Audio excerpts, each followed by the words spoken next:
Bonsoir à toutes et à tous pour ceux qui nous rejoignent et qui viennent compléter la promotion des premières années.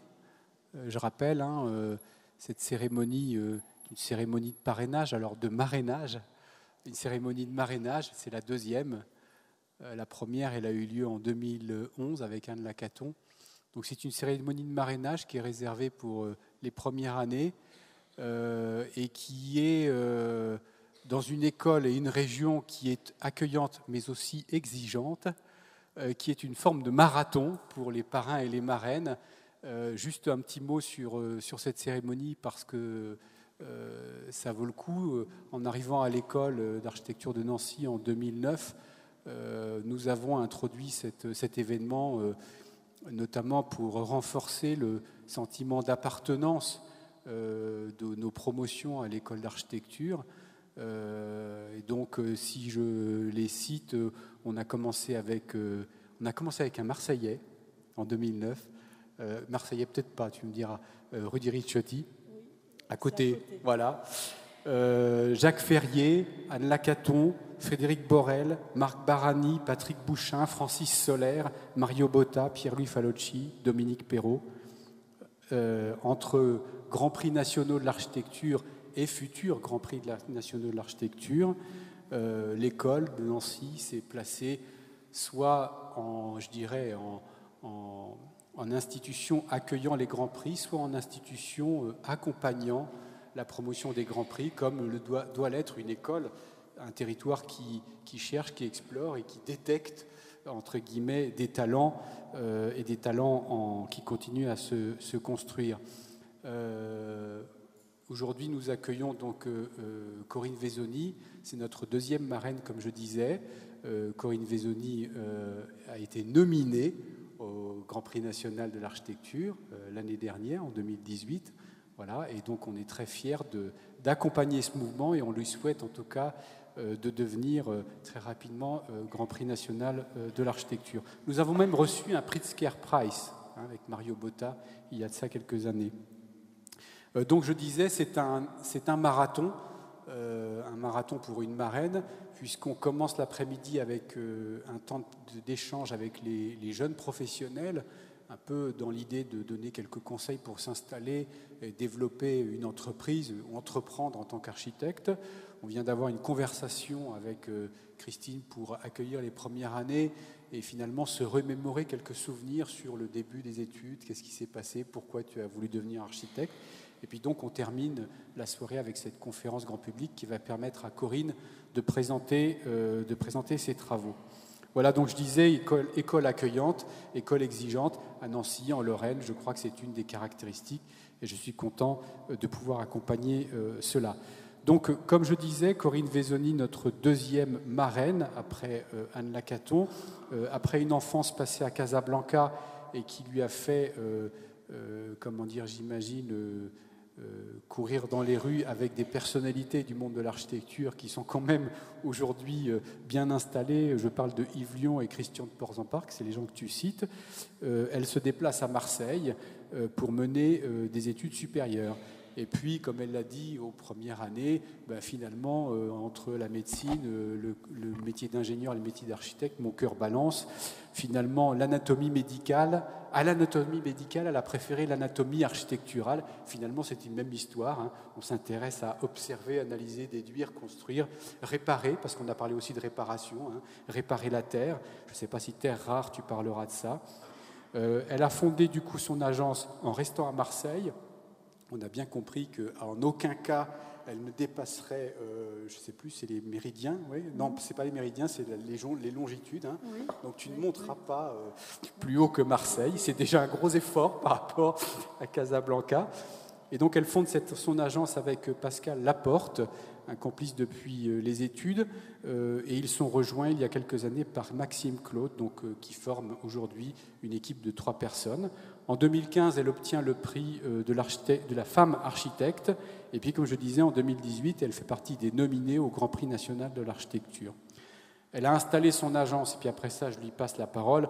Elle a quand même installé son agence dans un bâtiment emblématique du mouvement moderne de l'architecture, mouvement que parfois on surinvestit un peu, parce qu'on a vu qu'avant le mouvement moderne, il y avait de l'architecture, et qu'on serait un peu bête de ne pas s'en occuper et pas de le regarder, et même de se l'approprier. Je me rappelle, avec Marc Barani, on se disait il faut regarder l'histoire pour comprendre dedans où est passée la sueur de nos confrères et consoeurs. Quand on observe un bâtiment, à quel endroit Borromini a sué pour arriver à faire ça. Voilà. Donc en tout cas, elle a installé son agence dans un bâtiment emblématique du mouvement moderne, la Cité Radieuse, et de là-bas, elle observe quotidiennement, non pas les perspectives, mais l'horizon marseillais, c'est ce que j'ai appris.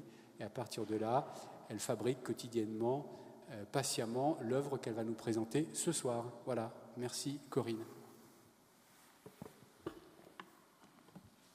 Merci Lorenzo. Bonsoir à tous.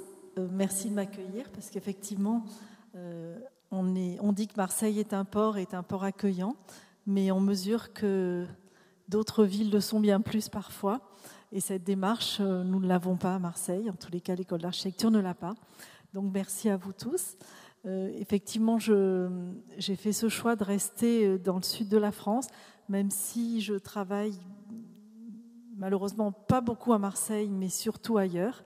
J'ai décidé très rapidement, n'étant pas originaire de cette ville, de me lancer dans les compétitions d'architecture, dans les projets publics. Et ça m'a mené, évidemment, ça m'a conduit à aller dans différents horizons et sur différentes villes. J'ai travaillé d'abord en tant qu'architecte et puis progressivement, j'ai voulu m'ouvrir au monde de l'urbanisme. J'enseigne à l'Institut d'urbanisme également et un peu à l'école d'architecture. Et là, j'ai eu des travaux divers sur différentes villes de France, essentiellement en ce moment sur le Grand Paris, où il a fallu installer une équipe pour poursuivre ces travaux-là, sur Paris-Batignolles.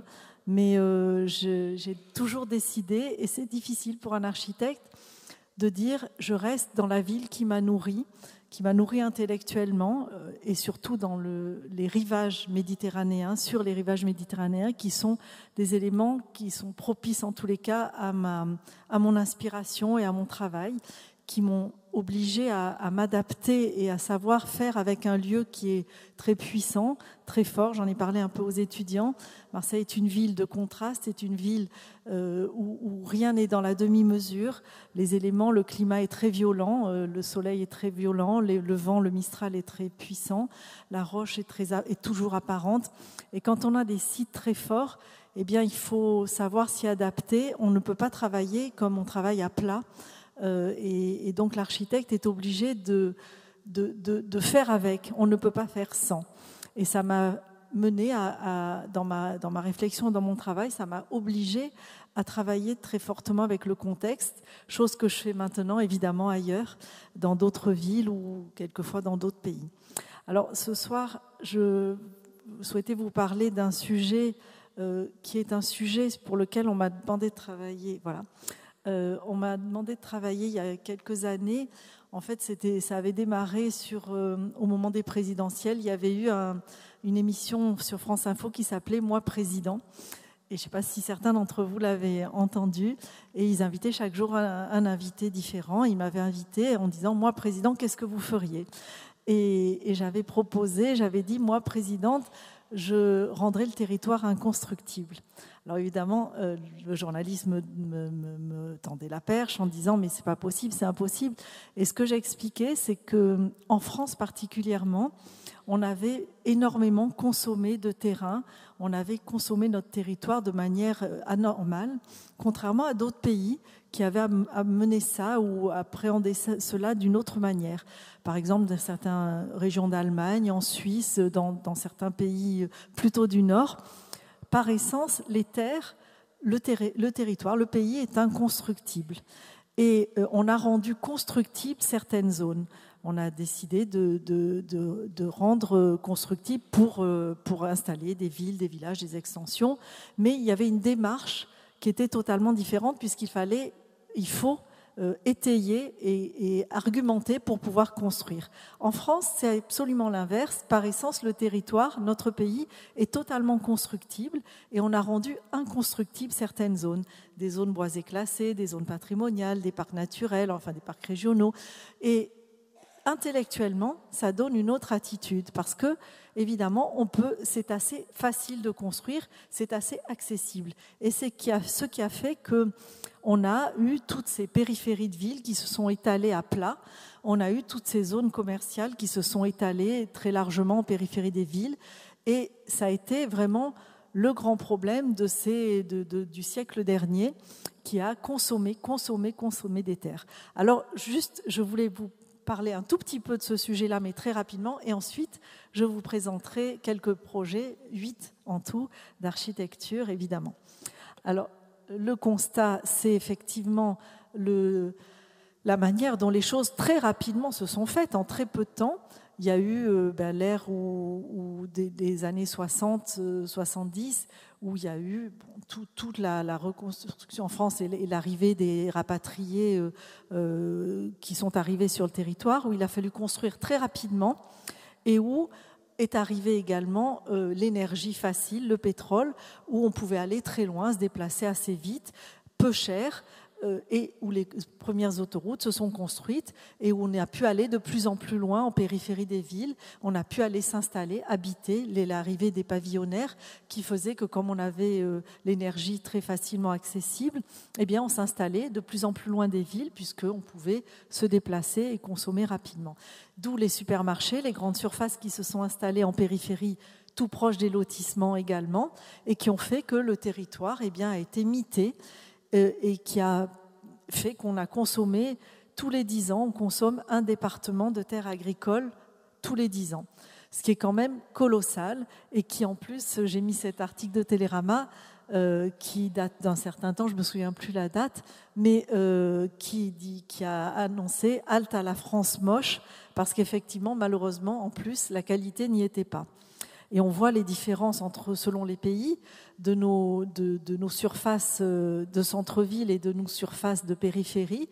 Les proportions sont assez importantes et on voit le résultat. Les entrées de ville classiques, la ville 19e, la porte d'entrée d'une ville et ce qu'est l'entrée de nos villes, pour beaucoup d'entre elles, en tous les cas actuelles, une cacophonie d'espaces qui sont consommés de manière démesurée. L'habitat, comment on habite dans la ville classique et comment on a étendu ces pavillonnaires à l'infini avec tous les problèmes que cela cause évidemment au niveau de l'accès à tous les équipements, à tout le type d'équipement qu'offre la ville. Alors maintenant, je vais vous parler, je vais un peu vite parce que je crois qu'on a un temps un peu limité et j'ai 8 projets à vous présenter. Ce que je peux dire, c'est si je vous ai présenté ceci en préambule, c'est parce que dans mon travail, j'ai toujours eu cette quête de comment éviter de consommer trop le terrain qu'on me donnait. Et ça, quels que soient les lieux, ça a été vraiment une vraie inquiétude pour moi. C'est comment dire que pour les générations futures, on leur laisse encore la possibilité de se développer et d'avoir des espaces de qualité. Alors, les projets que je vais vous présenter ce soir, il y en a 8. Je les ai mis en 2 catégories, 4 et 4. Donc, la première catégorie, c'est le chapitre que j'appelle homomorphie. Et c'est des projets qui répondent à une question très particulière. Lorsque les sites qu'on me propose, la plupart d'entre eux, ce sont des concours d'architecture. J'évolue surtout sur les compétitions. Ces sites qu'on me propose sont trop fragiles, trop faibles ou trop magnifiques pour qu'on puisse les abîmer. Et dans ce cas-là, j'ai appelé ça homomorphie parce que je pense que ces lieux, il faut les préserver, il faut éviter de les abîmer davantage s'ils sont trop abîmés, ou au contraire, être le plus discret possible pour les révéler lorsque la nature est magnifique. Alors ce papillon, vous savez, homomorphie, ce sont ces animaux qui se fondent dans la nature pour ne pas évidemment se faire dévorer, et qui deviennent invisibles. Là, c'est un papillon qui devient une feuille, mais on a des tas d'exemples, les caméléons, enfin, on a des tas d'exemples comme ça. Et là, les projets que je vais vous présenter sont un peu dans cet état d'esprit-là. Ils sont attentifs à ne pas trop s'imposer, à ne pas trop dénaturer le lieu. Alors, ce premier projet, c'est un lycée. Alors là, c'est à Marseille. Il y aura des projets dans différents lieux. À Marseille, voilà ce dont je vous parlais, ce front de mer très important, la partie portuaire, le port, ce qu'on appelle le port autonome, le vieux port qui se trouve ici, et les ports industriels qui se trouvent plus en haut de l'image. Le bâtiment se trouve dans l'arrière-pays. Alors Marseille, c'est deux éléments très forts, la mer d'un côté et une ville qui est très en pente, avec une topographie très forte, qui est en balcon sur l'horizon. C'est une ville où quasiment la plupart des habitations ont des vues, des perspectives sur l'horizon et des vues lointaines. Alors c'est une grande qualité évidemment pour la qualité de vie dans cette ville. Et le problème de cette ville, c'est qu'elle est ceinturée dans ses limites à l'est par toute une barrière montagneuse qui arrête la ville et qui la limite dans son extension vers l'est. Et par contre, qui fait que la ville s'est étirée du nord au sud le long de ces collines. Alors le bâtiment qui se trouve ici se trouve dans cette limite qui était encore des friches agricoles il y a peu de temps et qui sont devenues... Alors ça passe pas, il faut que je me rapproche. Voilà. Ah non, pardon. Voilà. Qui sont, vous voyez, le terrain est ici. Il y a encore quelques friches agricoles qui se trouvent ici et on est quand même dans le cœur de ville encore. Les collines se trouvent très proches, vous allez le voir sur la photo précédente qui suivra, avec des universités, la faculté, une des facultés de Marseille, il y en a une autre pas très loin, et un habitat pavillonnaire qui a commencé à s'installer sur ces zones agricoles. Alors le concours nous proposait ce terrain-là, c'est donc un lycée d'enseignement général avec un peu d'enseignement spécialisé, une église qui se trouve être la paroisse de ce quartier-là et qui est le seul lieu, comme c'est du pavillonnaire, de rassemblement de la population. Et toutes les associations se sont installées dans cette église-là, dans cette paroisse. Je vous le dis parce que ça a été un élément important, puisque tout le sujet, c'est de faire avec le contexte et le site qu'on nous donne. Alors, ce pavillonnaire, évidemment, vous l'imaginez bien, a commencé à manifester parce qu'il ne voulait pas de ce lycée. C'est un quartier très tranquille et il y a eu énormément de manifestations contre l'arrivée de ce lycée. Le terrain est assez beau et même très beau. Vers le sud, vous voyez une partie des collines et derrière ces collines, ce sont les calanques, une végétation de qualité, des pins qui existent. Hop, faut que je passe comme ça. La paroisse qui domine le terrain. Cette paroisse est importante et elle possède un tout petit parvis.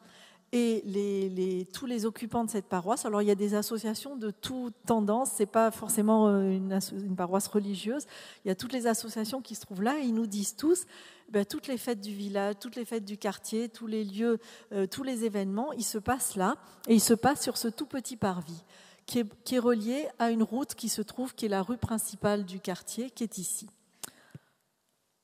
Alors... Bon, ben voilà. Alors, le site, vous le voyez, je vous parlais de ces collines qui ceinturent la ville et vous voyez la nature qui est tout de suite là aux portes de la ville. Et on est sur la frange est, c'est toutes les histoires de ces Marcel Pagnol et toute cette histoire marseillaise qui se trouve dans ces quartiers-là et avec ces anciennes friches. La proposition qu'on a faite, c'est d'utiliser la qualité de ce terrain qui est la pente. Et j'ai proposé de n'utiliser que la moitié du terrain, de m'installer au point le plus haut, de nous installer au point le plus haut et de libérer quasiment la totalité du terrain au sud pour un avenir futur, pour un usage futur pour la ville. Alors pour différentes raisons évidemment, parce que comme depuis les chênes qui se trouvent ici, c'est le massif de l'Étoile, l'eau circule et descend vers la mer le long de ces pentes-là, qui sont très fortes. La photo aérienne ne montre pas suffisamment la pente, mais elle est assez importante. Et le fait de libérer la moitié du terrain, évidemment, sur ces questions d'absorption des eaux, c'est déjà une bonne réponse parce qu'on évite de minéraliser trop les sols. Le deuxième sujet, c'est évidemment libérer pour l'avenir constructible, un terrain encore constructible, et d'installer le bâtiment en suivant la pente par strates successives, vous allez le voir un peu plus loin, par strates successives, en installant le dernier élément, qui est le gymnase, contre cette avenue, qui est l'avenue principale, au même niveau que le parvis de l'église. La proposition qu'on faisait, c'est que chacun des toits de chacun des bâtiments serve à l'usage du bâtiment qui se trouve au-dessus, de façon à ce que les cours de récréation, les jardins, le parvis, plutôt que de l'installer à l'extérieur du bâtiment et de minéraliser les sols, eh bien, ils soient sur un des toits du bâtiment, jusqu'à proposer que le toit du gymnase qui se trouve ici soit calé au même niveau que le parvis de l'église et soit proposé à la ville, c'est-à-dire que la région, on a réussi à les convaincre de restituer à la ville, à la commune, le toit du gymnase pour en faire la place du marché, pour faire la place des fêtes. Et c'est ce qui se passe. Les gens viennent se promener et ça remplace le parvis qui est trop contraint de l'église.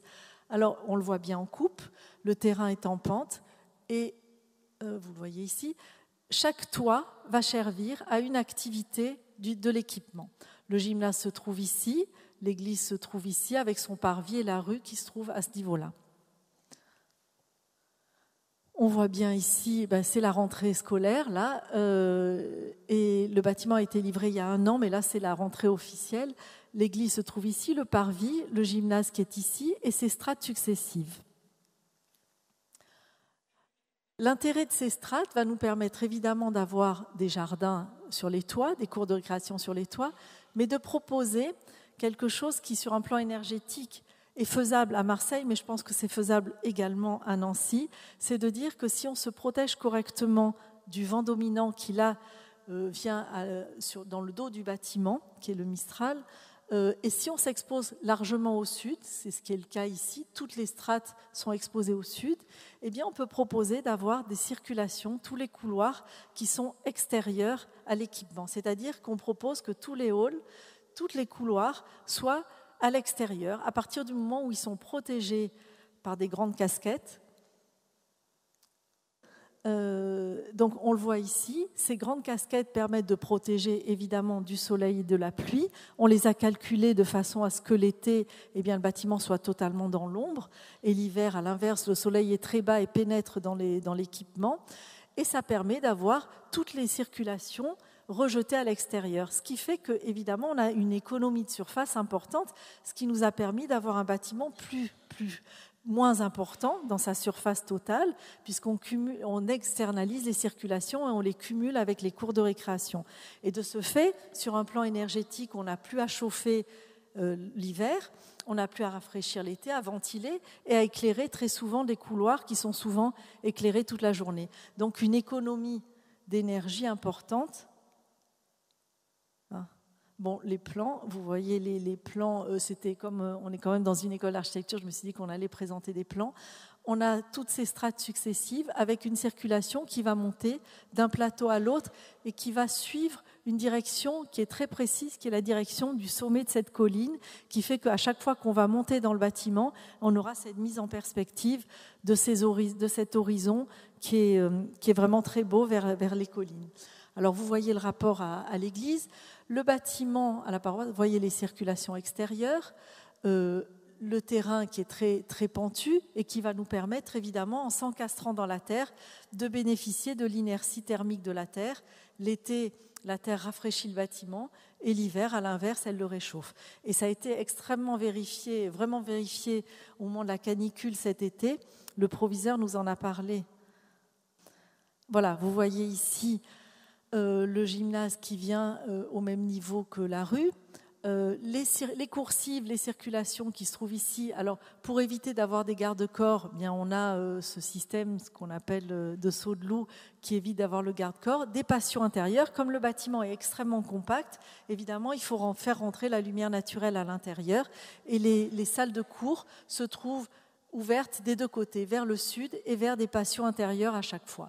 Et vous voyez les cours de récréation, les jardins qui absorbent les eaux de pluie. Voilà, alors là aussi, je voulais vous parler du matériau. Alors je parle un peu plus précisément de ce lycée, je ne passerai pas autant de temps sur tous les projets, mais parce qu'il a eu beaucoup de prix et parce qu'il représente vraiment cette quête de à la fois répondre à cette question du contexte, ne pas gêner un quartier, être le plus discret possible dans le quartier, ne pas s'imposer à lui. Il faut savoir que le bâtiment a 6 étages et personne ne perçoit qu'il a 6 étages. On voit à peine 2 niveaux qui hébergent et le quartier a conservé absolument toutes ses vues vers l'horizon qu'il possédait auparavant. On n'a gêné en rien l'activité du quartier. Et c'est un peu cette idée d'homomorphisme, c'est de dire, eh bien, on se tapit dans le paysage et on ne vient pas le perturber. Alors, le matériau, c'est un béton. Vous avez vu qu'il est coloré parce que je souhaitais qu'il soit au plus proche des teintes de cette paroisse, qui répondent aussi aux couleurs de ce quartier.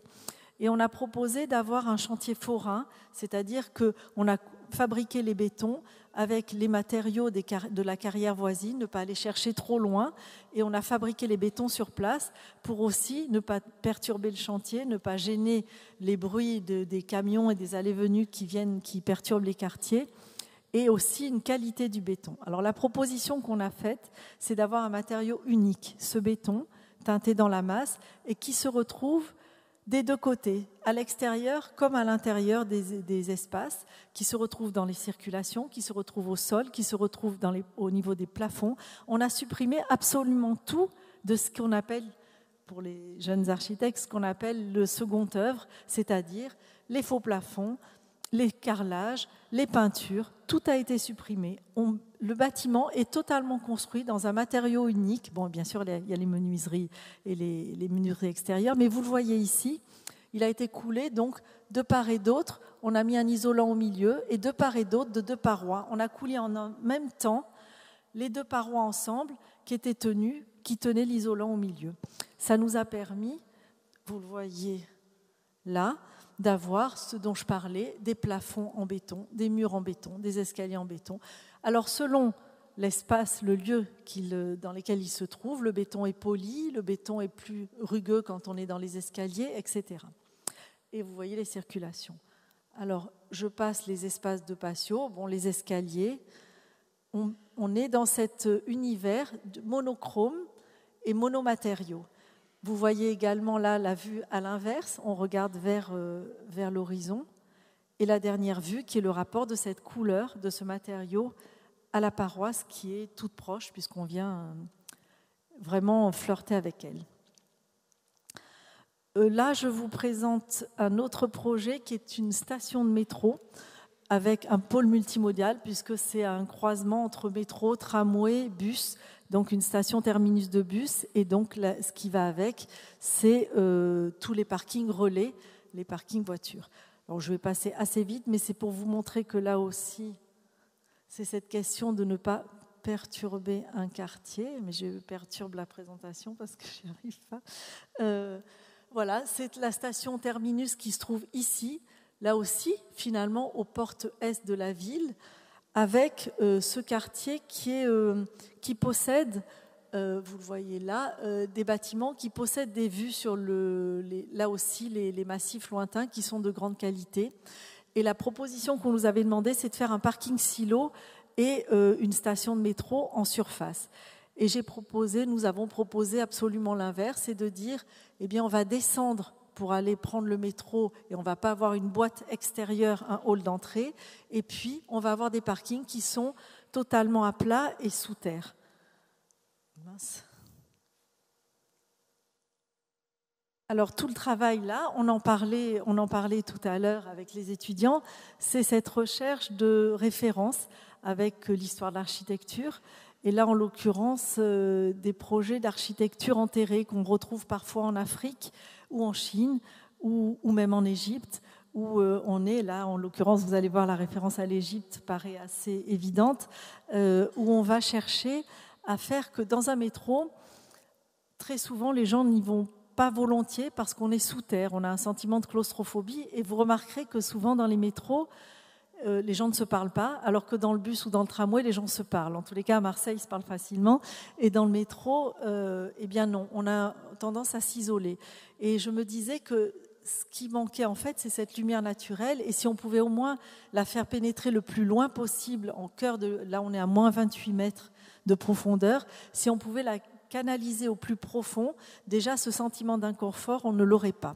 Et nous avons proposé d'avoir 2 descentes qui descendent à peu près à moins 24 mètres ici, puis ensuite on arrive sur une mezzanine et on va descendre à nouveau vers le métro lui-même.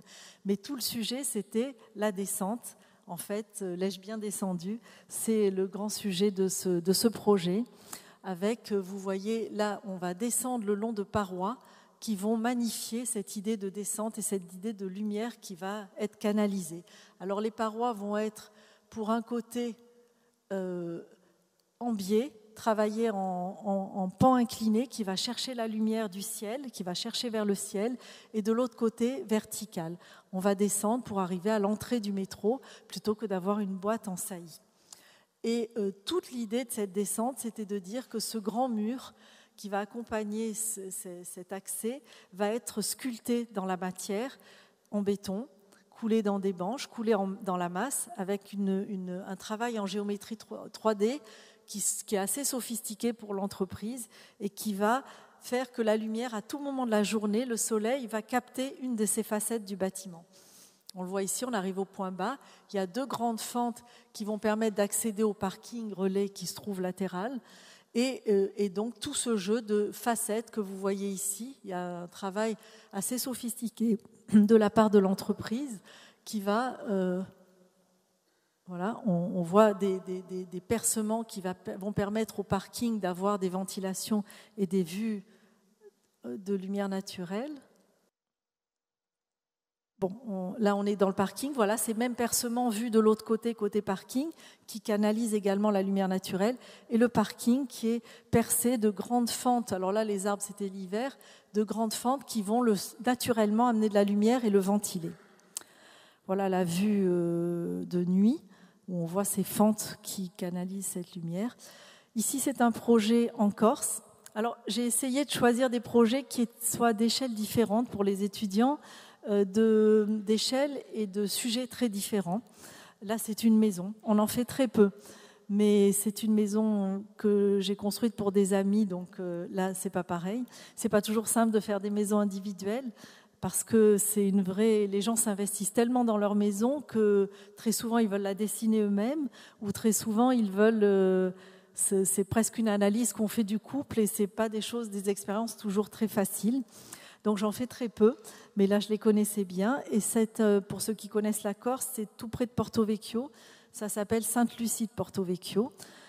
C'est un site qui est très beau, avec des vues lointaines sur toutes les chaînes au-dessus de Porto Vecchio. Là, c'est l'accès au terrain. Alors, le problème de ce terrain, c'est qu'il n'y avait aucune vue. C'est qu'on ne voyait pas la mer, alors que les propriétaires voulaient absolument cet accès aux vues lointaines et à la mer. Ils ont acheté ce terrain. Alors, il n'était pas très cher. Personne n'en voulait parce qu'on n'avait que des blocs de granit, que des blocs de rochers cyclopéens qu'on ne peut pas déplacer. Ils sont tellement géants que c'est impossible de les toucher.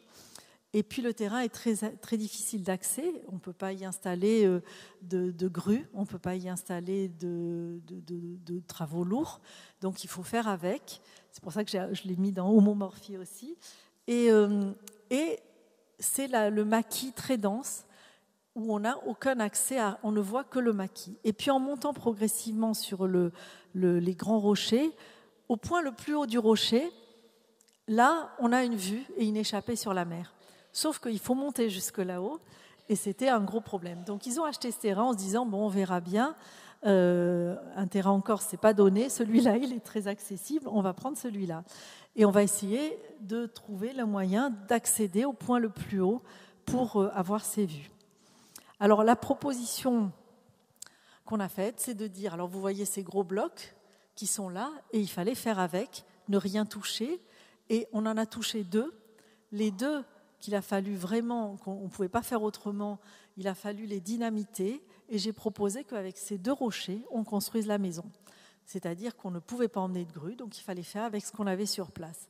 Et on a débité ces rochers, vous le verrez, en morceaux de pierre, en pierre plus ou moins correctement découpés. Et la proposition est de dire, eh bien, le niveau qu'on a calé et qu'on a repéré comme étant le plus haut du terrain, c'est celui-ci. On avait calé cette hauteur et il va falloir faire à partir de ça. À partir de ça, il va falloir monter jusqu'à ce niveau-là, accompagner le visiteur pour arriver à ce niveau-là, et finalement, une fois à ce niveau-là, eh bien, tout le reste de l'équipe de la maison va se trouver en dessous de ce niveau. Donc toutes les chambres vont se trouver côté maquis, ce qui est quand même très beau, et toute la partie séjour et terrasse du séjour, eh bien, vont se trouver sur le toit ici, donc le séjour ici, et le toit des chambres qui va devenir les terrasses. De cette façon, on a laissé totalement intact tous les arbres qui étaient sur le site. On n'a touché à rien, on s'est installé là où il n'y avait pas d'arbres. Voilà les plans. Donc, le plan du point le plus haut, avec la terrasse des chambres, le toit des chambres qui se trouve ici, le séjour qui se trouve ici, le plan du niveau en dessous, les chambres. Alors vous allez le voir, il y a des excavations qui vont amener de la lumière plus précisément autour de la salle de bain et des chambres. Et tout le sujet qui est de comment amener. Et ça, dans l'histoire de l'architecture, c'est aussi important d'amener l'accompagnement, comment on met en scène l'arrivée. Il y a des exemples magistraux de mise en scène, de comment on arrive à un bâtiment, comment on le découvre progressivement, comment on ne donne pas tout à voir tout de suite.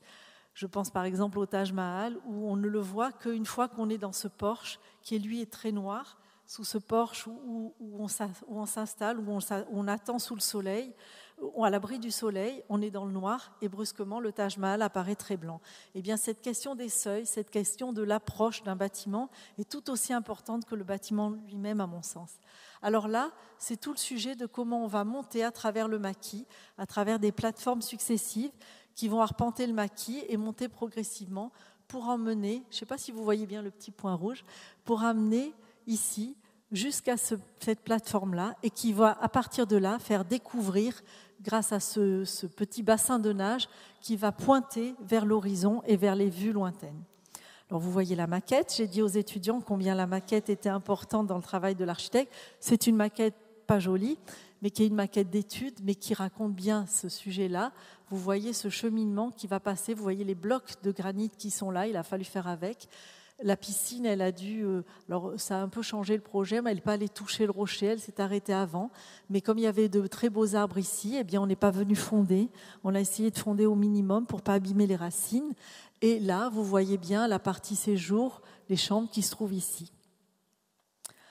On arrive et les premiers escaliers commencent à arpenter les rochers et vont monter progressivement pour, vous le voyez ici, s'élever, arriver au point haut et tourner.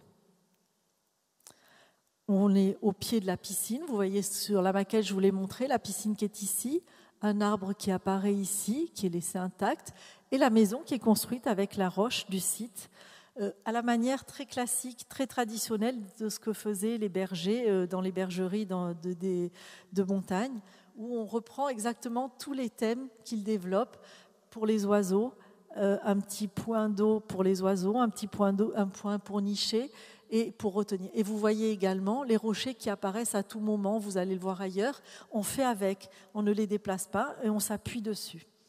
La piscine qui est en porte-à-faux, et là, on est en Méditerranée, il faut se protéger du soleil, donc toujours un travail sur l'épaisseur, la profondeur et l'épaisseur du bâtiment qui permet de protéger du soleil. On longe la maison pour qu'on continue à monter. Vous voyez ces rochers qui apparaissent, sur lesquels elle est fondée, aussi ceux qui émergent ici. Et là, vous allez comprendre un peu plus loin la piscine qui apparaît à travers les escaliers. Mince. Voilà, on arrive sur le plateau d'entrée. Et là, on a enfin la vue. On y est arrivé. Et la piscine qui, évidemment, pointe vers cette vue lointaine avec un panneau transparent qui va permettre d'éclairer toute la cage d'escalier qui, elle, va descendre. Et donc, ces effets de réverbération de l'eau qui illumine comme une lanterne aussi bien la nuit que le jour d'ailleurs, puisqu'elle est éclairée la nuit, eh bien fait, vous le voyez d'ailleurs, les reflets du ciel sur le toit qui font que la totalité de la cage d'escalier est illuminée. On voit donc cette main tendue vers les vues lointaines. La voilà, de nuit. Elle ne touche à rien, on ne touche pas à la nature présente. On vient s'y appuyer tout simplement là aussi, les profondeurs protectrices pour le soleil, ce que vous avez vu en maquette, mince, bon, et la vue de nuit. Voilà. Le dernier projet de cette série, c'est un projet, peut-être que certains d'entre vous en ont entendu parler, parce que bon, il a été assez souvent publié. Et c'est un projet qui se trouve à Aix-en-Provence, qui se trouve... alors c'est une histoire à la fois belle et un peu triste, parce que ça se trouve sur un secteur qui se trouve entre... C'est la ville d'Aix-en-Provence, mais c'est déjà la nature qui commence. Ce sont les limites de la ville. C'est vraiment une question qui, pour nous architectes, se pose de plus en plus maintenant. C'est comment on passe de la ville à la nature, de la ville à la campagne. Ce projet se trouve à l'orée de la nature, mais encore dans la ville. Et je pensais qu'on ne pouvait pas construire sur ce site-là de la même manière qu'on construit en ville. Alors un territoire aussi de grande qualité paysagère, avec un sujet qui est très particulier. Ça s'appelle The Camp. C'est un entrepreneur qui a fait fortune dans toutes les nouvelles technologies et surtout aussi qui a créé beaucoup de plateformes comme, vous en connaissez sans doute certaines, Voyage Privé ou différentes plateformes extrêmement connues, vente privée aussi. Au départ, il a été initiateur de beaucoup d'idées de start-up et il a fait fortune. Il est devenu milliardaire. Jeune, il a tout vendu. Il a décidé de tout vendre et une partie de sa fortune de la consacrer à son territoire, à sa ville qui est Aix-en-Provence. Alors c'est un jeune créateur plein d'énergie et il s'est dit ce que je voudrais c'est faire un lieu hors norme, c'est faire un lieu où les gens pourraient venir du monde entier partager, réfléchir à comment on va vivre demain, quelle va être la ville du futur, à tous les niveaux. Comment on va consommer, qu'est-ce qu'on va manger demain, comment on va se déplacer demain, comment on va se loger demain, et que ici, tous les gens se rencontrent pour réfléchir à ces grands sujets qui sont comment s'adapter à ces transformations du monde, ce monde qui change très très vite, comment s'adapter aussi et faire profiter aussi peut-être des entreprises, des étudiants, des chercheurs pour venir ou se remettre à niveau à travers des conférences ou venir partager ou chercher. Il accueille des startups pour 6 mois, des chercheurs parfois qui viennent que pour 1 journée, 2 journées, 1 semaine. Donc il y a à la fois l'hébergement et il m'a demandé de travailler sur quelque chose qui est très à la mode, un terme disruptif. C'est le terme qu'ils emploient tous en ce moment. C'est quelque chose qui fasse que les gens qui vont venir dans ce lieu soient dans un lieu atypique où ils perdent leur code, où ils perdent leurs références et leurs habitudes de travail. Ce ne soit plus des salles de cours d'enseignement classique carré, rectangulaire, qui n'est pas le professeur d'un côté et les élèves de l'autre, ou le conférencier d'un côté et ceux qui écoutent de l'autre. Quelque chose qui fasse qu'on fasse ensemble et qu'on construise ensemble et qu'on se retrouve. Alors, il y avait de l'hébergement qui était demandé, et également donc les lieux de recherche et de travail. Je dis que l'histoire, alors là, le lieu qu'il a choisi est un lieu magnifique. La Sainte-Victoire, j'imagine que ça, tout le monde connaît la Sainte-Victoire, avec les tableaux de Cézanne, qui se trouvent vers l'horizon du projet, enfin à des vues. Voilà. Alors, le projet le terrain se trouve être ce terrain-là, avec la ville, vous le voyez ici, qui arrive vraiment aux limites, et la nature, la forêt, qui, elle, c'est une forêt classée, donc inconstructible. Et nous trouvons dans cet entre-deux, avec d'un côté un piton rocheux, au nord la forêt de pins, et à l'est la Sainte-Victoire. Alors je suis partie du concept, étant donné que c'était un lieu qu'au départ il appelait un incubateur, un lieu d'incubation. Je suis partie de l'idée de l'incubation en biologie, où on a, vous savez, toutes ces cellules qu'on met sous cloche et qui prolifèrent dans un environnement idéal. Elles sont sous cloche à une température idéale et là, elles foisonnent entre elles, elles prolifèrent. Et je trouvais que cette idée de prolifération, de foisonnement, de rencontre des individus qui viennent du monde entier, parce qu'il s'est installé là, l'aéroport est tout à côté et la gare TGV tout à côté, et on a toutes les langues. tous les pays, on a tous les types de cuisines qui sont installées sur ce lieu-là. Et je trouvais que cette idée pouvait être porteuse du concept premier. Alors, voilà la première idée où j'ai proposé de dire, eh bien, on ne touche pas aux courbes de niveau, on ne touche pas à la nature, on va s'installer là où il n'y a pas d'arbres. On va installer l'équipement principal, le lieu d'incubation, sur ce lieu complètement vierge de végétation. On va y installer des cylindres, parce que, à mon sens, peut-être d'abord dans la nature, l'angle droit n'existe pas, et je me suis dit, après tout, on pourrait tenter l'expérience du cercle, que je n'avais jamais tenté, et aussi parce que dans le cercle, il n'y a plus de hiérarchie. On ne peut plus cloisonner un cercle de la même manière qu'un rectangle ou qu'un carré, donc les cloisons disparaissent. Il va falloir s'y adapter. On ne va plus pouvoir travailler de la même manière quand on est dans un cercle. Spatialement, on se trouvera dans une autre situation. Et ces cercles vont être... Alors, le plan a évolué, mais vous voyez, là, quand je vous parlais des vents dominants, on ne voit rien, le petit...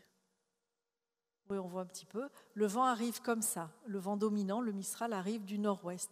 Donc, on va faire en sorte que les cylindres vont s'agglomérer entre eux pour se protéger du vent côté nord-ouest. Et à l'inverse, ils vont s'ouvrir plus largement vers le sud. On va faire en sorte que le terrain ne bouge pas, qu'on garde les éléments de topographie. Mince. Voilà. Oh là là. On voit ici la topographie. Il y a un plateau haut qui existe. La forêt est ici, au nord. Un plateau haut qui existe et qu'on a conservé, dont on a tiré profit en installant des gradins. Et grâce à ce plateau haut, on va installer les bâtiments les plus bas en rez-de-chaussée sur la partie nord. Et à l'inverse, on va profiter de la déclivité pour y installer les bâtiments les plus hauts et tout ce qui nécessite des gradins, donc l'amphithéâtre, les salles de café, le jardin, qui vont se trouver à la jonction entre ces deux plateaux. Alors, vu du ciel, nous avons proposé d'installer de manière assez simple toute la partie des logements, d'hébergement de tous les gens qui vont venir travailler sur ce lieu, en limite du terrain, face à la ville, qui va finalement être la conclusion de la ville, qui va stopper la ville à cet endroit-là. Donc côté ville, on met les logements et qui forme une forme de ceinture épaisse, de clôture épaisse qui va limiter le terrain et qui va faire, là aussi, comment on y arrive.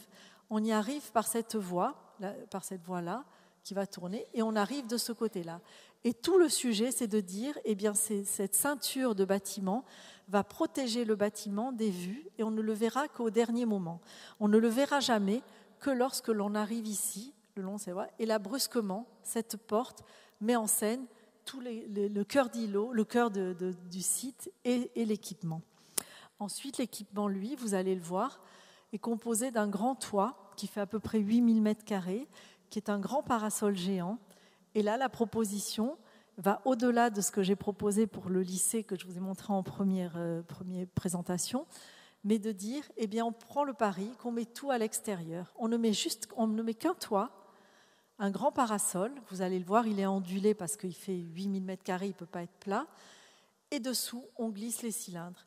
Et on n'a aucune paroi qui le ceinture. L'air va passer, la nature va passer. On prend le pari que si on sait bien s'exposer, se protéger, s'ouvrir au soleil et se protéger du nord, eh bien, on peut avoir une température confortable et on peut vivre dehors. Là, on voit les logements. Alors, c'est un bâtiment qui devait être économe sur certaines parties. On a pris le parti d'avoir les logements côté nature en bois, structure bois, totalement en bois. Là aussi, les circulations, vous le voyez, sont à l'extérieur.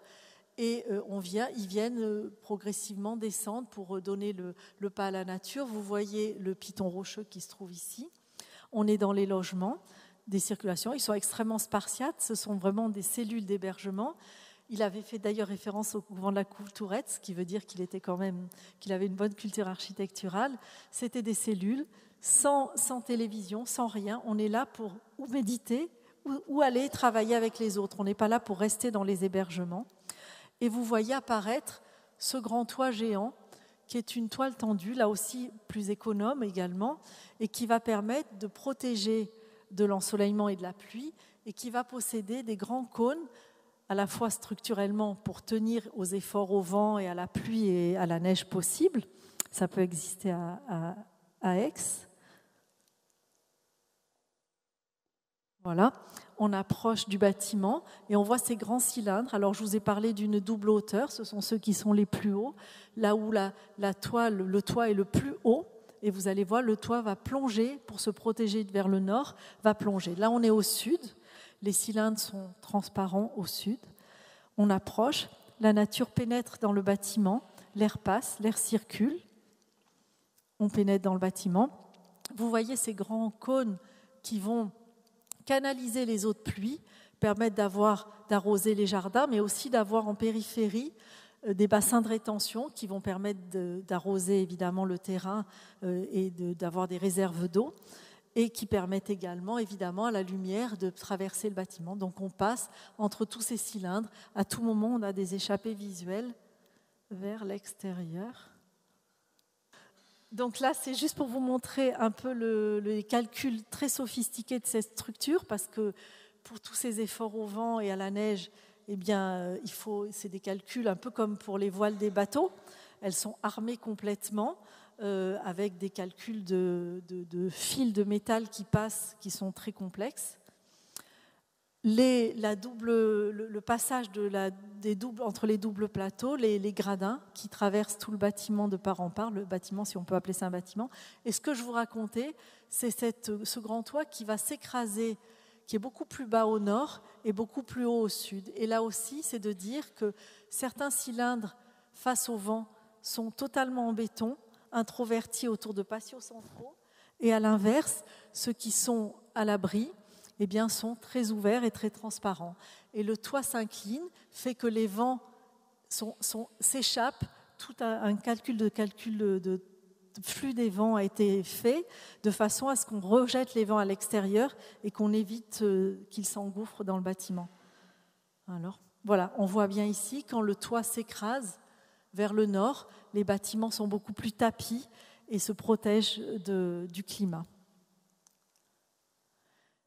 Les bâtiments qui sont en béton, certains d'entre eux, sont coulés dans des banches qui sont faites de canis. Alors, je ne sais pas si vous connaissez ça, mais à Marseille ou en Provence, on se protège du soleil avec des cannes, des bambous, qu'on appelle des canis.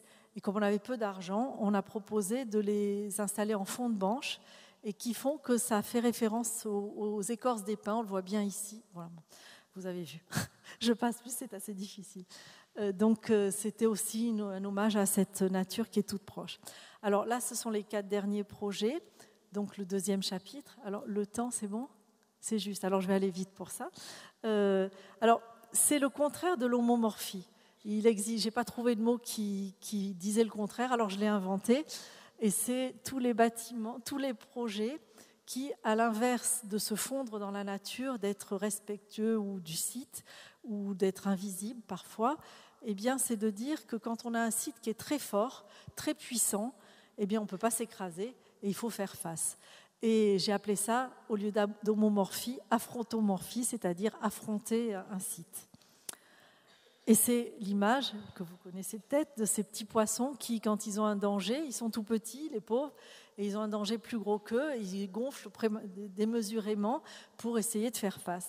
Et c'est le cas, par exemple, de ce projet-là, qui est pour un campus de médecine, le campus santé de la Timone à Marseille, et qui est un campus énorme qui a été fait par René Hégère et Fernand Pouillon dans les années 60, et qui est un bâtiment assez emblématique de la ville, qui a été un très beau bâtiment, qui a été un peu abîmé par tout ce qui s'est construit autour de lui, qui est un bâtiment moderne, de l'époque moderne, en hommage à ce mouvement-là, en béton brut, avec les couleurs de ce mouvement-là. Voilà, on le voit ici, en cœur de ville, qui est ici. Ce bâtiment, donc, la photo, elle est bizarre là. Bon, qui est un bâtiment, une barre, avec une deuxième barre plus basse qui vient s'y encastrer, avec tout un parc qui est devant, qui vient accéder à ce bâtiment. Et le terrain la faculté de pharmacie ici, la faculté de médecine ici, l'hôpital de la Timone ici.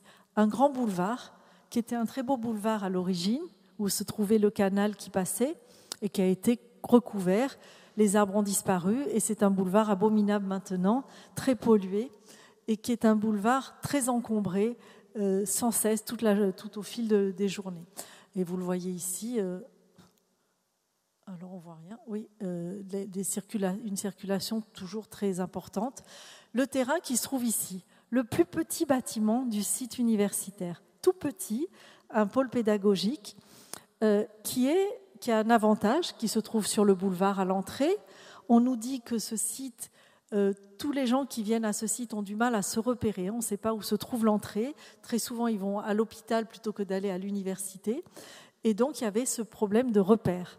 Alors, comment on se repère déjà ? Ça a été une première question que je me suis posée. On nous disait que la question de signal se posait. Comment répondre à ces mastodontes qu'on a à côté ? Et comment répondre aussi à la pollution et au bruit qu'il y a sur ce site. La proposition que j'ai faite, c'était de faire référence d'abord à ce bâtiment emblématique du mouvement moderne avec le béton brut et cette couleur qui apparaît, qui était, vous savez, ce jaune du pop art qui était très à la mode dans ces années-là. Alors, j'ai fait référence au moment du jury, du concours, à ce tableau de Vermeer, qui est une vue de Delft. Alors là encore, c'est assez lumineux, mais dans la réalité, je l'ai vu, ce tableau. Et cette vue de Delft, on voit la ville sous de lourds nuages gris, avec les reflets assez sombres de la ville sur l'eau. Et seul un petit morceau de mur jaune apparaît, un rayon de soleil traverse et éclaire un petit morceau de mur jaune. Proust a beaucoup écrit sur ce petit pan de mur jaune, il a appelé le petit pan de mur jaune. Et sans ce petit pan de mur jaune, le tableau ne serait plus ce qu'il est. Ce petit pan fait basculer le tableau, le réveille et crée le mouvement et la dynamique de ce tableau. Et je suis partie de cette idée que le bâtiment pouvait emprunter le jaune de l'université, qui existe déjà, ce jaune particulier du pop art. Vous voyez l'université derrière avec ce jaune qui apparaît ici. Et le bâtiment, comme c'est le plus petit bâtiment du site, eh bien, il serait totalement jaune. Il serait le signal de l'entrée de ce site. Et pour répondre à la pollution, eh bien, j'ai proposé qu'on l'habille de pâte de verre qui est teintée dans la masse, qui est teinté artisanalement à ce jaune, strictement le jaune de l'université, et qui va habiller la totalité du bâtiment. Parfois, la pâte de verre est posée sur un film de papier d'aluminium, de papier chocolat, là, et qui fait qu'elle réverbère différemment par rapport au rayonnement du soleil, mais c'est tout. C'était très peu cher. Il fallait aussi, l'université n'a pas beaucoup de moyens, donc comment être assez économe. Voilà, on voit le bâtiment, il est là, et on voit un tout petit morceau de l'université qui est là, qui continue beaucoup plus loin. Donc vous voyez le rapport d'échelle. On pouvait se permettre de le faire totalement jaune. Alors, voilà. On le voit sur le boulevard, vous voyez l'encombrement quotidien de ces voitures. Alors on a travaillé sur cette idée d'un petit pli pour que la lumière, évidemment, rebondisse différemment selon les moments de la journée. Et effectivement, ça marche très bien parce que ça capte toujours des effets de lumière ou la nuit ou le jour grâce à cette brillance de la pâte de verre. Et vous voyez le bâtiment, je vais essayer de passer vite, l'hommage au béton brut et à ces années-là, des poteaux qui sont travaillés de manière oblonde, l'escalier également, qui fait référence à ce béton brut, l'escalier, et le bâtiment vu de nuit. Un autre projet qui est à Paris, sur l'îlot Batignolles, qui est un concours qu'on a gagné, qui est un immeuble de bureau. Alors là, le contexte est totalement différent. C'est sur le périphérique, au pied du bâtiment de Renzo Piano du Palais de Justice, du Grand Palais de Justice que vous devez connaître tous, avec la grande tour qui émerge. Le Palais de Justice se trouve ici. Il est gigantesque et le bâtiment se trouve au pied du Palais de Justice, le long du périphérique. Alors vous voyez là aussi le rapport d'échelle. Le périphérique, c'est tout ce qui est bleu émeraude, là. Et le bâtiment, c'est celui-ci. Là aussi, il fallait affronter cette échelle-là. Et la question posée, voilà, on voit le Palais de Justice. Le bâtiment se trouve ici. Et toute la question, c'était comment faire avec un bâtiment qui a une telle présence, comment ne pas chercher à lutter parce qu'on ne fera jamais le poids, mais comment essayer de jouer avec autre chose en étant quasiment le même, mais un peu différent. Et nous avons proposé de jouer sur des effets de reflets. Vous le voyez ici. C'est-à-dire que la façade, on propose de reprendre strictement la même façade que le piano, le même pas, le même rythme de façade, le même rythme de percement, si ce n'est que la différence, c'est qu'on va avoir une double façade, une double peau, qui va jouer l'idée. Ce que j'ai proposé, c'est on est en façade nord, sur le périphérique, et ce qu'on apportera de plus, c'est juste un effet de lumière, des reflets. On va apporter, ce qu'on propose, c'est un reflet. Et on va travailler comme un peu, je suis partie des flacons de parfum, je ne sais pas si vous avez en tête certains flacons, où il y a une double épaisseur. Le contenant est à l'intérieur du flacon, et souvent miroitant, et il y a une épaisseur de plexiglas autour qui donne un effet de masse beaucoup plus important, et le contenu est souvent très petit d'ailleurs et plus cher, et on a l'impression qu'il est beaucoup plus grand parce qu'on a un effet de contenant à l'intérieur et de périphérie transparente à l'extérieur. Et j'ai proposé qu'on ait une peau réfléchissante intérieure, inclinée, et une peau extérieure verticale. Alors la peau verticale est en alignement sur le projet de piano, et la peau intérieure, vous le voyez ici, il y a une légère inflexion, c'est-à-dire que la peau extérieure en verre est verticale et la peau intérieure est légèrement inclinée et s'écrase est plus serrée en bas et plus ouverte vers le ciel en haut. Et ça suffit pour capter les rayons du ciel, les effets, les reflets du ciel, des nuages, et ça suffit pour capter les rayons du soleil et réfléchir. Et de ce fait, on ne sait plus où est la façade intérieure. On n'a plus le sentiment de la profondeur et de la limite entre les deux façades. On a un effet d'optique qui est assez intéressant et assez incroyable sur le site. Vous le voyez ici, on a des effets de nuages qui passent sur la façade et qui donnent des effets d'optique. Je vous remonte cette photo intérieure puisque ce projet a eu beaucoup de prix sur un plan écologique. On a eu le premier label qui s'appelle E+C-, c'est-à-dire énergie plus, carbone moins, où on a proposé un bâtiment totalement écologique avec une structure bois intérieure et une structure pour l'ensemble du bâtiment en bois, ce qui était la première expérience pour des bureaux. Alors, voilà, vous avez... je vais passer assez vite parce que il y a encore un dernier projet. Ça, c'est une tour, là aussi, face au projet de Zaha Hadid, la tour de Zaha Hadid, la tour de Jean Nouvel ici, le plus petit bâtiment entre ces deux tours. Comment exister entre ces deux tours? Et je prends l'hypothèse que les deux bâtiments étant très colorés, celui de Zaha Hadid très noir et gris, celui de Jean Nouvel, je ne sais pas si vous l'avez déjà vu en publié, il est tout en couleurs, multicolore. Et je propose d'avoir un bâtiment totalement blanc qui calme le jeu entre les deux. Donc vous voyez un bâtiment très coloré, celui de Nouvel ici, à droite, et au fond celui de Zaha Hadid. Et la proposition, c'est que pour exister, on a un bâtiment homogène, unique, un petit volume, sculpté, et qui est totalement blanc, et qui va posséder des percements qui vont être de plus en plus denses, plus on monte vers le haut du bâtiment, vers le sommet, et le béton qui apparaît de plus en plus quand on descend vers le bas, donc une espèce de progression vers le ciel. Et évidemment de réponse au paquebot blanc qui existe sur la ville et de cette blancheur qu'on retrouve dans pas mal de points de la ville. Alors le dernier projet, qui est le centre de conservation du Mucem, qui est le musée du Mucem lui-même. Alors là, cette photo, il n'était pas encore là, mais il se trouve ici. Et le bâtiment du centre de conservation, c'est-à-dire la conservation de toutes les œuvres du musée des arts et traditions populaires et d'une partie du musée de l'homme, sont arrivés à Marseille lorsque Marseille a été nommée capitale européenne de la culture en 2013. À ce moment-là, les collections de ces musées ont été acheminées à Marseille et il a fallu construire un bâtiment qui s'est appelé le centre de conservation du Mucem.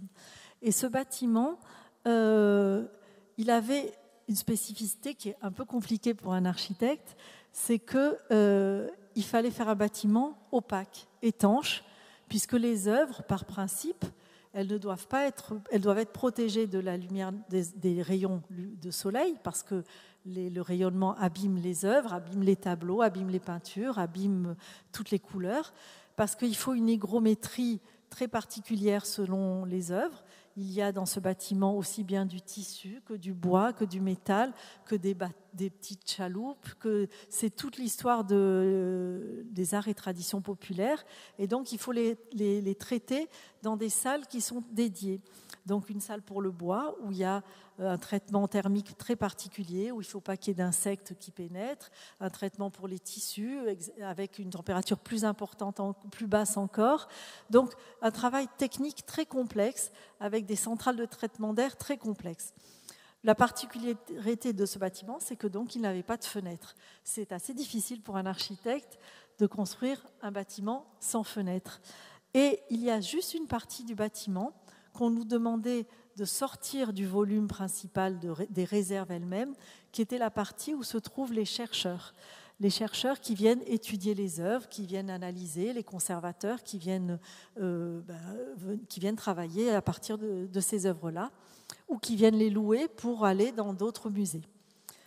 Les œuvres partent de ce bâtiment pour aller dans d'autres musées et pour aller aussi au MUSEM lui-même.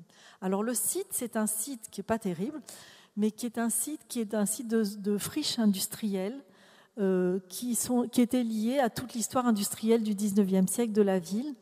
Et là, c'était ici une caserne, mais il y a toutes les friches de la Ceuta, des usines de tabac qui se trouvent là. L'entrée du site est ici, c'était l'entrée de la caserne. Alors, voilà. Et le projet se trouve, alors je vous montre la caserne qui est immense, les friches industrielles. Là, à l'heure actuelle, il y a les archives municipales. Ici, ce sont les lieux, vous savez, de cinéma. Il y a un pôle cinéma très important à Marseille, là où se font tous les tournages de Luc Besson, de Plus belle la vie, toutes ces choses-là. Ici, il y a ce qu'on appelle les friches de la Belle de Mai. Donc, c'était aussi des friches qui sont devenues un lieu culturel. Donc, ce quartier de la ville est un quartier qui a été dédié à la culture. Toutes ces friches se sont transformées en espaces culturels. Et le bâtiment du centre de conservation, on nous donne ce terrain-là. Et là, on nous dit il faut qu'il y ait 2 bâtiments. Un pour la recherche, pour les chercheurs, mais il ne faut pas qu'ils aient accès aux œuvres, parce que les œuvres, ce sont des œuvres uniques, et il faut éviter tous les vols. Et donc, il faut que le bâtiment où se trouvent conservées les œuvres des musées soit totalement étanche et inaccessible au public. Alors ça faisait qu'on avait 2 bâtiments, un tout petit pour les chercheurs et le gros bâtiment à côté pour les œuvres. Et comme on était dans cet ensemble de friches énormes, de volumes énormes, la gare se trouve ici, donc le rail se trouve là, j'ai proposé quand même, j'ai tenté le coup alors que c'était un concours, de rassembler les 2 bâtiments pour que le bâtiment ne soit pas ridicule au milieu de ces masses qu'il y avait tout autour de nous. Et j'ai proposé qu'on ait les 2 bâtiments collés l'un à l'autre et qu'on n'en fasse qu'un. Ensuite, je me suis rendu compte que quand on nous demandait d'installer les œuvres les plus lourdes au sol, au niveau du sol, quand on a commencé à les installer, on s'est rendu compte que la surface, on approchait très, très proche, on était très proche de ce que les urbanistes avaient imposé pour le concours du MUSEM qui avait eu lieu quelques mois avant, qui était une surface de 72 mètres par 72 mètres. Tous les architectes, au moment du MUSEM, du concours, on leur avait imposé un gabarit très précis, une surface au sol, une hauteur maxi imposée et les 2 passerelles qui étaient imposées. Pour ceux qui connaissent le musée, c'était Yves Lion qui avait proposé ces 2 passerelles qui reliaient à la ville et les gabarits. Et je me suis dit, puisque nous, on est le centre de conservation du MUSEM, l'un est le lieu du public, nous, on est le lieu de l'ombre et de la conservation, l'écho au MUSEM sera juste par son gabarit. On va reprendre exactement les mêmes gabarits en hauteur et en surface au sol. Il n'y a que nous qui le savons, mais intellectuellement, c'était assez intéressant de faire écho à cette image première du MUSEM. Alors, le bâtiment, il est ici, donc on a ce carré de 72 par 72. Le quart d'îlot qu'on a réussi à conserver, on nous imposait de garder ce bâtiment. Et là, on propose que les chercheurs se trouvent au cœur, dans la partie la plus calme de l'îlot, en plein sud, sur cette partie-là, et que les réserves se trouvent à l'arrière au nord, du côté le moins bien exposé. Alors, je me suis dit, comment faire un bâtiment qui ne possède aucun percement. Et comment faire référence à toutes ces œuvres qu'il contient à l'intérieur. Et ces œuvres, elles sont tellement différentes les unes des autres. Il y a des tissus... Alors, c'est plutôt le monde du travail. Donc, de toute l'histoire de l'humanité, depuis la préhistoire, donc il y a des silex, et puis il y a tous les pays et l'histoire des pays à travers le monde agricole, le monde le monde de la pêche. Et là, il y a tous les objets, les premiers objets, ou les couteaux qui sont taillés, qui sont sculptés, les charrues qui sont peintes, les vêtements de travail qui sont brodés. Et on se rend compte que tous ces objets, qui sont pourtant des objets du quotidien, ils ont quelque chose de commun tous ensemble, c'est qu'il y a une dimension esthétique, que l'homme, finalement, quelles que soient les civilisations, eh bien, a eu ce besoin d'apporter une touche d'esthétique et une touche de beauté, même aux objets les plus simples du quotidien. Et je suis partie de cette idée que je trouvais assez belle, qui était de dire qu'à partir de la matière brute, l'homme a toujours voulu donner une dimension supplémentaire. Et je suis partie du travail d'un sculpteur qui s'appelle Eduardo Chillida, ce sculpteur est parti de la matière brute, des pierres de carrière d'albâtre. Vous voyez, il les laisse brutes à l'extérieur, et lorsqu'il les sculpte, eh bien l'albâtre, le marbre, se révèle très blanc, brillant, presque transparent, et la lumière se reflète à travers ces différentes veines de l'albâtre. Et je trouvais que cette image de la main de l'homme sur la matière brute était une image qui pouvait porter ce bâtiment. Et donc, nous sommes partis. Alors, bon, moi, je vais vous le dire après. Donc, je vous montre les plans. C'est assez simple. Toute la partie de recherche se trouve ici. Les chercheurs, les gens qui travaillent, face à un plateau qui leur permet d'accéder à un espace extérieur, bien abrité du vent et de l'exposition nord, et tous les lieux de recherche. Alors, pour convaincre le jury, j'ai proposé qu'il y ait une limite infranchissable à travers cette galerie qui fasse qu'on ait une série de sas qui fasse qu'on ne puisse pas accéder à la partie des réserves qui se trouve à l'arrière. Le jury a été convaincu, nous avons gagné ce projet. Et donc la proposition que nous avons faite, c'était d'avoir un bâtiment qui soit sculpté comme cette œuvre que je vous ai montrée. Oh là là, qui soit sculpté et que à l'extérieur, alors là on n'avait pas un rond parce que tout était passé sur le musée. Et là, il fallait faire au minima des finances. On avait le prix à peu près au mètre carré d'un hangar industriel. À l'époque, c'était 1100 € le mètre carré, c'était rien du tout. Donc, il a fallu trouver des astuces. Je ne voulais pas que tous les lieux de traitement d'air, toutes les centrales de traitement d'air soient apparentes. Donc, c'était coûteux de les mettre dans le bâtiment, mais je voulais qu'on ait une grande sculpture géante.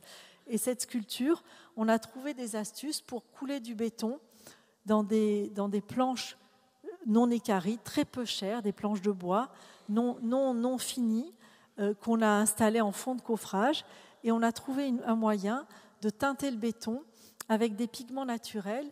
Et je voulais raconter l'histoire du temps, parce que ce bâtiment, il raconte l'histoire des hommes et l'histoire du temps. Et c'était l'idée des sédiments, du temps qui est passé et que le bâtiment n'ait plus d'âge. Et que le béton, on a l'impression, on ne sait pas s'il est vieux ou il vient d'être coulé. Et on a trouvé cette astuce en saupoudrant le pigment au moment où on coulait le béton. Eh bien, il ne se mélangeait pas. Et ce qui a fait ces effets moirés sur le béton et de zones plus ou moins différentes et selon les passages des toupis qui se trouvent ici. Et vous le voyez ici. À l'inverse, lorsqu'on taille dans la masse, lorsqu'on le sculpte, il est extrêmement blanc, extrêmement lisse. Les sols et là aussi les plafonds, comme le premier lycée, tout est en ce béton blanc. Il fallait que ce soit une sculpture géante. On le voit de plus près, ce béton.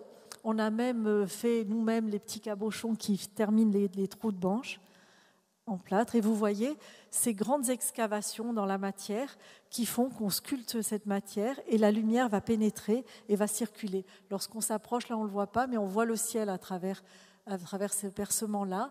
Ici, on a des galeries de lumière qui traversent. Ici également, à droite, on va traverser dans l'épaisseur. Donc c'est tout un jeu de passage dans une espèce de sculpture géante qui fait qu'on en oublie que le bâtiment n'est qu'un bâtiment totalement fermé et étanche à la ville. À l'intérieur, on a des grands patios de lumière. À l'intérieur, c'est très lumineux et à l'extérieur, c'est très étanche. Voilà, on est côté chercheur. Là, on est dans le monde, un univers très blanc. Et voilà, bon, on voit un peu la caserne qui se trouve ici et les couleurs extérieures du bâtiment qui font référence à ce quartier. Et la dernière vue sur la ville où on a ces excavations de lumière côté ville, où on a quand même des galeries qui permettent d'éclairer les circulations ou les lieux de recherche. Voilà, c'est terminé. Je vous remercie.